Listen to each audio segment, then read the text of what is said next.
The parched earth longs for rain, but there hasn't been any meaningful rainfall here in the last 4 seasons.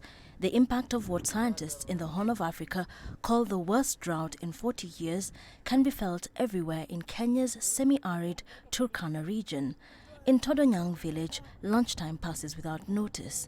Lunch is a luxury few here can afford.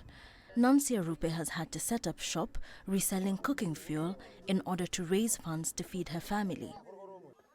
Before the drought started, life was better. Sometimes the government sent us food rations. But now there's this hunger everywhere.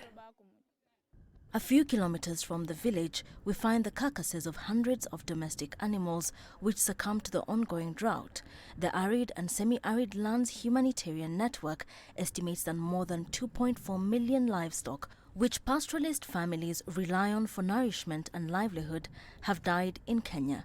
The lake nearby offers options mainly for those with boats. If you don't go looking for firewood to sell or burn charcoal or collect leftover fish at the lake shores, we will go hungry.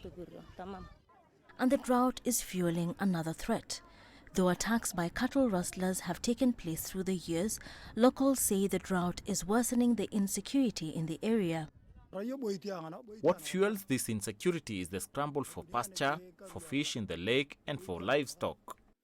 UNICEF warns that over 20 million people in Djibouti, Ethiopia, Kenya and Somalia will need water and food assistance through 2022.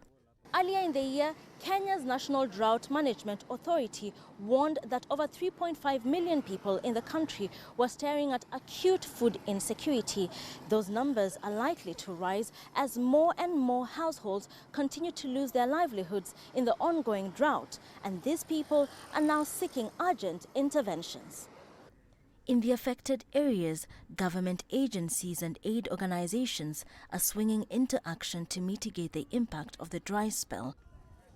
And the Horn of Africa continues to wait for the rainy day that never quite seems to come.